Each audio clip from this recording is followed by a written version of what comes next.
नमस्कार दोस्तों, हर हर महादेव, राधे राधे। तो कैसे हैं आप लोग? आई होप अच्छे होंगे, मस्त होंगे, स्वस्थ होंगे।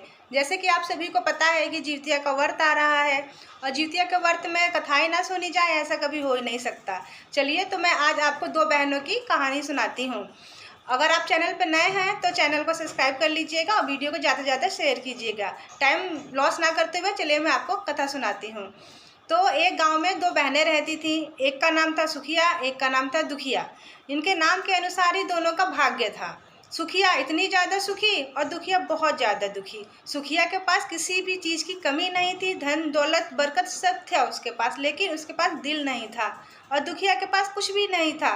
बेचारी दिन भर घर में काम करती, दूसरों के घर में काम करती और जो उनके घर खाना बचता उसको लाती और अपना पालन पोषण करती थी। और वो अपने नाम के हिसाब से ही बहुत ज़्यादा दुखी थी, लेकिन दुखिया का दिल बहुत बड़ा था।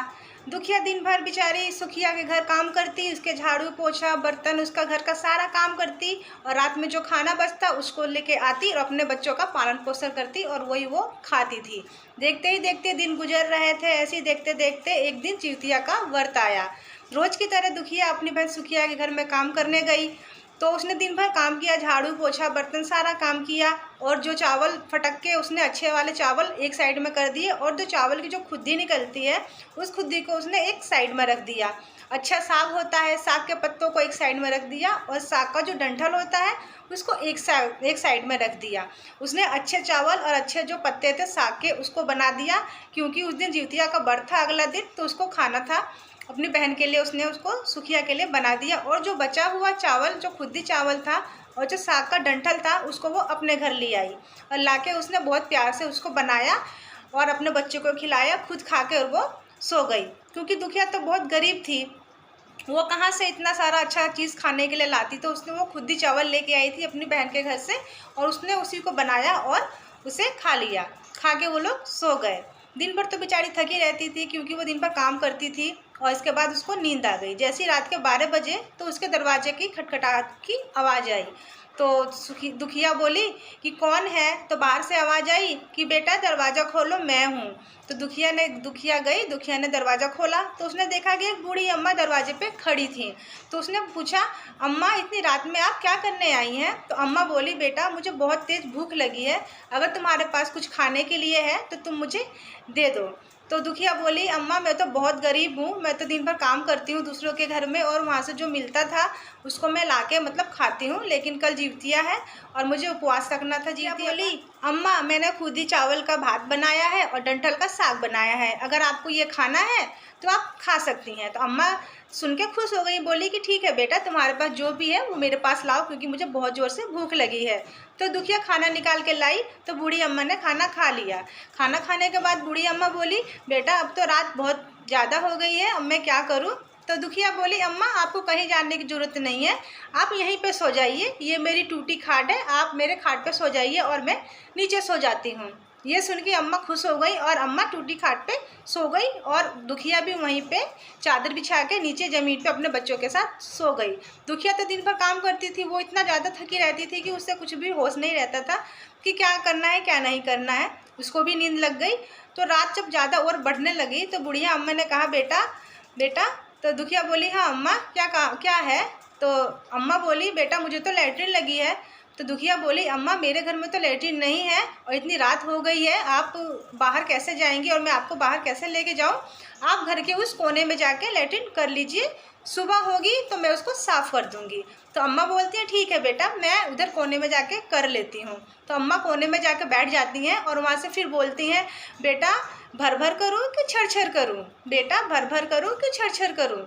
दुखिया तो इतने काम में व्यस्त रहती थी कि उसे दिन में तो टाइम नहीं मिलता था लेटने का, तो वो रात में नींद में थी, उसे कुछ समझ में नहीं आ रहा था। उसने कहा कि अम्मा आप भर भर कर दीजिए। तो अम्मा बोली, ठीक है बेटा, मैं भर भर कर देती हूँ। अम्मा ने भर भर कर दिया। इसके बाद से अम्मा बोली, बेटा। तो दुखिया बोली, हाँ माँ। तो अम्मा बोली, बेटा अब मैं हाथ कहाँ पोंछूं? तो दुखिया ने बोला कि अम्मा आप हाथ कहाँ पोंछेंगी, मेरे सिर पे पोंछ दीजिए और आके आप सो जाइए। तो अम्मा बोलती हैं, ठीक है बेटा। वो उठती हैं वहाँ से और आके उसके सिर में अपना हाथ पोंछ के फिर दोबारा खाट पे सो जाती। अम्मा आके अपनी जगह पर सो जाती हैं और दुखिया भी सो जाती है। जब सुबह दुखिया की आँख खुलती है तो वो देखती है कि अम्मा वहाँ पे नहीं है। तो उसे ये सब सपने की तरह लगता है, उसे लगा कि मैंने कोई सपना देखा था। फिर वो देखती है कि अपने घर की तरफ देखती है तो वो एकदम उसके होश उड़ जाते हैं, क्योंकि कल तक जो उसकी झोपड़ी थी एक शानदार महल में बदल चुकी थी और उसके शरीर पे अच्छे अच्छे कपड़े और पूरे सिर और माथे सब पर सोने चांदी के जेवरात लदे हुए थे। और जिस कोने में बुढ़िया माई ने लैट्रिन की थी उस कोने में सोने की बड़ी बड़ी ईंटें और सोने चांदी के बहुत सारे आभूषण वहाँ पे रहते हैं। उसको ये सब लगता है कि सपना है, लेकिन तब उसको याद आता है तो वो कहते हैं कि अच्छा ये सब लगता है बुढ़िया माई की कृपा की वजह से हुआ है। वो बहुत खुश हो जाती है और बुढ़िया माई की धन्यवाद करती है। देखते ही देखते दुखिया बहुत अमीर हो जाती है और उसके पास हर चीज़ हो जाती है और वो काम पे जाना बंद कर देती है। देखते देखते 3-4 दिन हो जाते हैं तो सुखिया कहते हैं कि क्या बात है, दुखिया आजकल काम पे नहीं आ रही है, काम झाड़ू पोछा करने जो मेरे घर पे काम करती थी वो उस काम के लिए नहीं आ रही है। तो वो अपने बच्चे को भेजती है और बोलती है जाके मौसी को बुला के आओ कि वो काम पे क्यों नहीं आ रही है। तो वो जाता है बच्चा और मौसी को अपने बुला के लाता है कि मौसी चलिए मम्मी ने आपको बुलाया है। तो वो दुखिया आती है सुखिया के घर। तो दुखिया को देख के सुखिया के तो होश ही गायब हो जाते हैं, क्योंकि उसने उससे ज़्यादा अच्छे कपड़े और उससे ज़्यादा महंगे आभूषण पहने रहते हैं। तो वो चौंक जाती है और वो पूछती है कि दुखिया तेरे पास इतने सारे चीज़ कहाँ से आई, कल तक तो तेरे पास खाने तक का भी नहीं था और आज तेरे पास इतने अच्छे अच्छे आभूषण और कपड़े कहाँ से आ गए। तो सारी कहानी दुखिया अपनी बहन सुखिया को बता देती है, क्योंकि वो तो दिल की बहुत अच्छी थी। क्योंकि गरीब लोग जो होते हैं वो दिल के बहुत अच्छे होते हैं, अमीर लोगों के अकॉर्डिंग वो लोग बहुत अच्छे होते हैं, उनकी तरह छल कपटी नहीं होते हैं। तो उसने सारी कहानी अपनी बहन को बता दी कि कैसे कैसे बुढ़िया माई आई थी और जितिया के दिन और सब बुढ़िया माई की कृपा से हुआ है। क्या था, सुखिया का तो होश ही उड़ जाते हैं। उस दिन से वो भी जितिया का इंतजार करने लग जाती है। ऐसे समय पे समय बीतता जाता है और फिर दोबारा जितिया का व्रत आ जाता है। तो सुखिया क्या करती है, बिल्कुल सेम टू सेम दुखिया की तरह ही अच्छे चावल फटक के निकाल देती है, उनको फेंक देती है और उसमें का जो खुद्दी चावल बचा होता है उसको वो बना लेती है। बनाने के बाद जो साग होता है, साग के पत्तों को फेंक के साग के डंठल बनाती है और खुद्दी का भात और साग का डंठल की सब्जी बना के वो खा के अपने बच्चों को खिला के दुखिया की तरह वो भी सो जाती है। जैसी रात के 12 बजते हैं तो उसके भी दरवाजे की खटखटाहट की आवाज़ आती है। तो वो पूछती है कौन है। तो बाहर से आवाज़ आती है कि बेटा खोलो मैं हूँ। ये सुन के तो सुखिया एकदम अंदर ही अंदर बहुत खुश हो जाती है, क्योंकि उसे तो पता था कि बुढ़िया माई जरूर आएंगी, क्योंकि दुखिया ने उसको सब कहानी बताई थी। तो वो जाके दरवाज़ा खोलती है तो सच में वहाँ पे एक बुढ़िया माई खड़ी रहती हैं। तो सुखिया पूछती है कि अम्मा क्या है, इतनी रात में कैसे आई हैं आप। तो अम्मा बोलती है बेटा मुझे बहुत तेज़ भूख लगी है और मुझे खाने के लिए कुछ है तुम्हारे पास तो तुम मुझे दे दो। तो सुखिया खुश होती है, अंदर ही अंदर पूरा खुश होती है, कहते हैं कि हाँ बुढ़िया माई तो आ गई, अब मेरी भी किस्मत बदलने वाली है। तो वो कहती है हाँ अम्मा मैं तो बहुत गरीब हूँ, मैंने खुद्दी की चावल का भात बनाया है और डंठल की सब्जी बनाई है, क्या आप खाओगी। तो बुढ़िया मम्मा बोलती हैं कि हाँ बेटा खा लूँगी। तो वो कहती है आइए अंदर आइए। इसके बाद से सुखिया निकाल के खाना उनको देती है तो बुढ़िया माई उसको खा लेती हैं। और खाने के बाद बोलती है बेटा रात बहुत हो गई है, अब मैं अपने घर कैसे जाऊँगी, मुझे तो दिखाई भी नहीं देता है। तो सुखिया बोलती है कि अम्मा घर जाने की क्या ज़रूरत है, आप मेरे घर में ही सो जाइए। और उसने एक पहले से टूटी खाट वहाँ रखी रहती है और वो बोलती है कि अम्मा ये टूटी खाट पे आप सो जाइए, क्योंकि मैं इस पर सोती थी, अभी आप सो जाइए और मैं नीचे चादर बिछा के सो जाती हूँ। तो अम्मा बोलती हैं ठीक है। अम्मा सो जाती हैं और सुखिया भी चादर बिछा के उनके बगल में सो जाती है। रात जैसे ही ज़्यादा होती है और अम्मा फिर से बोलती हैं कि अम्मा बोलती हैं बेटा मुझे तो लैट्रिन लगी है।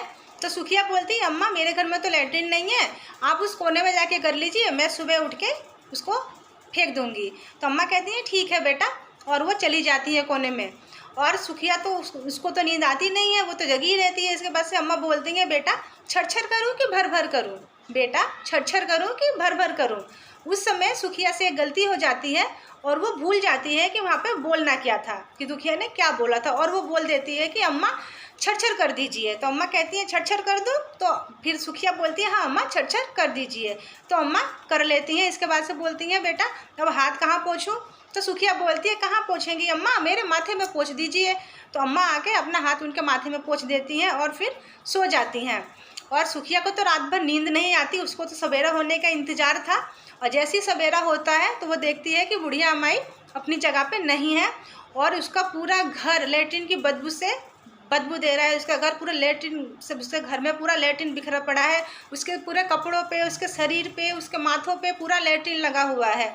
तो वो रोने लग जाती है ज़ोर ज़ोर से और चिल्लाने लगती है कि मेरी बहन ने मुझे धोखा दिया है, उसने मुझसे झूठ बोला था कि अम्मा ने, बूढ़ी अम्मा ने उसको सब दिया है, ये मेरी क्या हालत हो गई है। वो रोना धोना करने के बाद से नहा के अपनी बहन के पास जाती है, दुखिया के पास जाती है और उससे लड़ाई करने लगती है। तो दुखिया बोलती है, नहीं बहन, मैंने तुमसे झूठ नहीं बोला था, मेरे साथ जैसा हुआ था मैंने तुमको बिल्कुल वैसा ही बताया था।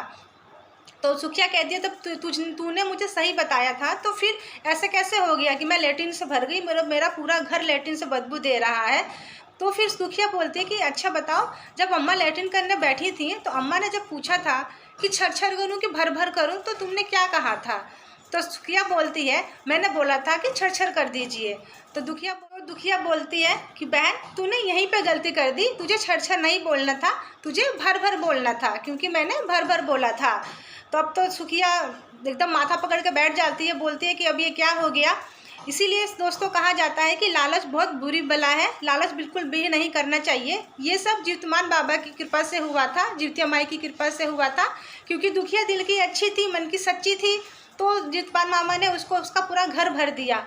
और सुखिया तो दिल की कपटी थी, लालची थी, उसके पास सब कुछ होते हुए भी उसने लालच से ये सब काम किया जो कि दुखिया ने किया था। दुखिया तो दिल की धनी आदमी थी लेकिन गरीब थी, लेकिन सुखिया के पास तो हर चीज़ का सुख था, इसके पास भी उसने लालच दिखाया और उसने सोचा कि मैं और इससे ज़्यादा अमीर हो जाऊं, मेरे पास उससे ज़्यादा और पैसे हो जाएं। लेकिन ऐसा नहीं होता है दोस्तों, लालच का फल हमेशा बुरा ही होता है। अगर अगर ये वीडियो आपको अच्छी लगी हो तो वीडियो को ज़्यादा से ज़्यादा शेयर कीजिएगा, और हाँ, वीडियो को लाइक करना बिल्कुल ना भूलिएगा, और चैनल पर अगर नए हैं तो चैनल को सब्सक्राइब किए बिना बिल्कुल नहीं जाइएगा। मिलेंगे नेक्स्ट वीडियो में किसी और अच्छे वीडियो के साथ। जब तक के लिए हर हर महादेव, राधे राधे।